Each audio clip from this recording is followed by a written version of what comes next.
Hey guys, my name is Matsumo, and welcome to episode of Monday Mailbox. This is a video series where you, the viewer, can submit your gaming-related questions, and then I'll give my humble opinion on them. To get the formalities out of the way real quick, if you'd like to submit your own question that could be featured in an upcoming episode, you can do so by leaving a comment down below, or by sending me a Facebook or Twitter message. The first question today comes from Tommy, and it is, do you think that Ubisoft doesn't listen to the community? With random changes to operators like Ying that no one asked for, it seems like they don't take player feedback.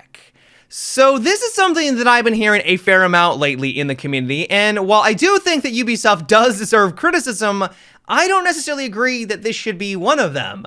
Ubisoft just released a giant article outlining a lot of the major changes that they want to make to the game and a lot of issues that they're going to be trying to address, and a lot of them are based off of player feedback. They talk about DDoSing, boosting, smurfing, how they're going to be making changes to the vote to kick system because it's clearly not used in its intended way. They're also going to be making changes to the accessibility of the game, like finally adding in a colorblind mode. A lot of these are in the forefront of what the community has been talking about, and they address it in this article. Even when we take a look back at past operator changes, for the most part, I think they've been fairly transparent. Not only do they give us a great graph of the win rate and pick rate of every single one of the characters in the game, but then when they do give a buff or a nerf to one of these operators, they go into the specific details as to why. For example, you bring up the Ying buff. A lot of people were surprised by this improvement because many people were not talking about Ying and didn't really think that she needed any changes, but I think that was kind of the point.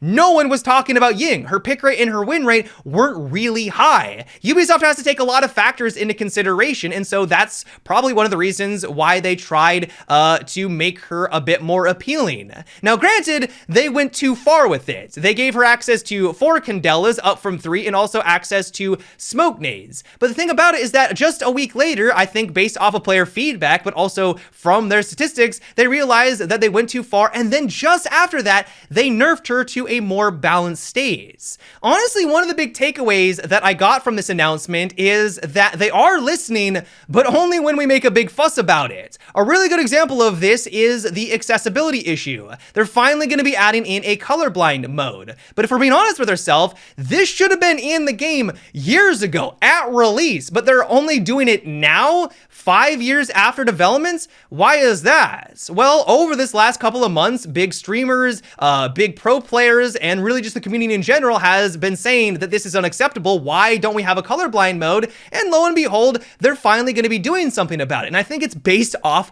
of that feedback. And so while I will agree with you that Ubisoft does need to do a much better job at communicating these issues in a more timely manner, I think that they're transparent about it, and I think that's one thing to commend, but they take a long time to actually communicate. If Ubisoft was able to sit down every couple of weeks or once a month and have a dialogue with like a podcast where they can talk about these issues with the player base, I think that would go a long way to alleviate some of these concerns. It wouldn't eliminate them entirely. Not everyone is going to be satisfied, but that would be definitely a great step in the right direction. And so all in all, while I get where you're coming from, I understand your frustration, and I do think that Ubisoft does deserve criticism, I don't really know if this is one of them. The player base is massive. You've got people that are more casual and you got people that are more competitive, and their wants and needs are going to be vastly different. Which one does Ubisoft listen to? And so I think that they can do better. By and large, I think that they're doing at least a reasonable job at trying to be transparent, but that is just my opinion. The next one comes from Ryan, and it is, I haven't seen as many complaints about Blackbeard recently as I have in the past, but what do you think about Ubisoft changing his shield to cover his shoulders and upper body while still leaving his head exposed? That way it doesn't remove the one-shot headshot mechanic, but still makes you need to be more precise with your shots. So I am someone who thinks that Blackbeard has no business being in a game like Rainbow Six Siege, where the one-shot headshot mechanic literally is the entire game. Having someone like this is just going to lead to frustration. And so the idea of giving him a rework like this seems reasonable. And this is an idea that I've heard every so often. Remove the face shield and then I just make it lower where it protects his shoulders and his chest. That seems like it'd be a step in the right direction. It outright removes removes the issue that we just talked about where you need to get that one-shot headshot, but at the same time, you're gonna need to be precise to do so. The one issue that I can think of, though, is that this runs the risk of just making him completely obsolete. People at higher levels really only go for headshots. You don't really need to get a body shot because at the end of the day, that's not the thing that's going to take out that player. And so at lower levels, this might still be viable. I think the higher up you go, platinum and diamond and champion, he's not going to see any play whatsoever. Now, that might be a fair compromise. We have a lot of operators in this game that don't see any competitive play whatsoever. It's okay to have operators that are a little underpowered, especially if they're kind of more in a broken state. I think that's reasonable, but that would be one issue with a change like this. Now, so all in all, I do agree that Blackbeard could probably use a rework, and I'm crossing my fingers that, especially considering that they're going to only one new operator a season, that we do see large changes to existing operators like what they're going to be doing with the chunk. I hope that Blackbeard sees that same treatment, but I'm curious to see how they go about it. Are they going to do like what you suggested, or are they going to go a completely different route and just give him a brand new gadget that doesn't fundamentally break the core mechanics of Rainbow Six Siege? We're going to have to wait and see. The next question is, what do you think about the after death screen from Valorant being implemented into Siege? I would love something like this. If you're not aware because you haven't played Valorant, the way that their system works is that every time you get taken out, it gives you a lot of information. It will let you know where the damage came from and where it landed. So if you were going against an Ashe, it will tell you, oh, she did damage against your arm, leg, maybe hit you in the torso, and then at the very end, she got a headshot. That was the way that she dropped you.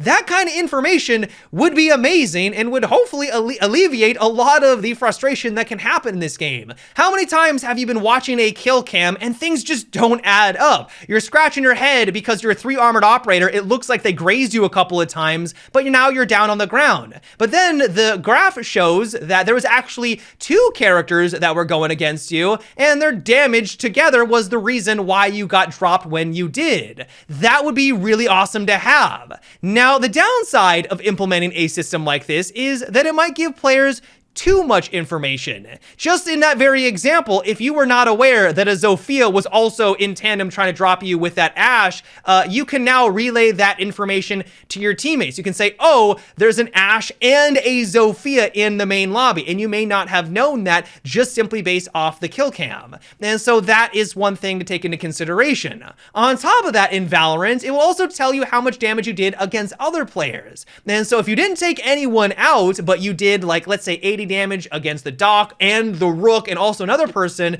you can then make those callouts saying every single one of them is low, and also by how much. That's also maybe more information than some people would be comfortable with. Now, personally, I think that would be fine because it would let you know where you actually did that damage against those people, and giving you more information at your fingertips, I think is a good thing in the long run. But I also completely understand why people would not want to have a system like that added into Rainbow Six Siege. And so all in all, I think that this is a great idea. It may not even be feasible because I know that other games have attempted this and said that it's quite challenging to implement this kind of a system into their game, and so it may not even be something that Ubisoft could ever introduce. But if they have some extra time on their hands, which is probably not the case, I think that having something like this would be a lot of great information for the player base to have. The next question comes from Jonathan, and it is, what is your favorite and least favorite seasons for Siege?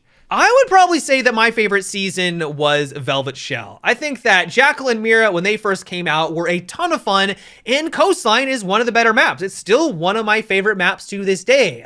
I think that probably one of the reasons that influenced this is that Velvet Shell came out right before Operation Health, and so we basically just had that content for like 6 months before we ever saw anything new, and for the most part, that was a good season to do that. Those were really 2 strong operators and a great new map. Now, as for my least favorites, I might say something like White Noise with the introduction of Tower.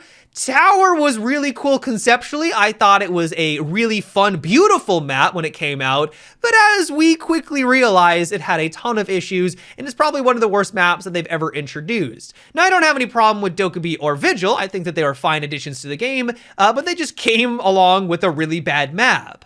Other than that, I might say Phantom Sight. That's when I think the cafe got the rework, and we also got Warden and Nook. And when they were released, they were completely underwhelming. Those two operators, when they came out originally, were probably some of the worst operators ever introduced. They had no impact on the game whatsoever. And so for about 3 months, the game really didn't see any changes. Yeah, cafe got a rework, which I think was well done, but it was still an old map. And so if I had to choose, I'd probably go with either White Noise or Phantom Sight for probably my least favorite season of the game. But yeah, guys, that is about it for today's episode of Monday Mailbox. I hope you enjoyed.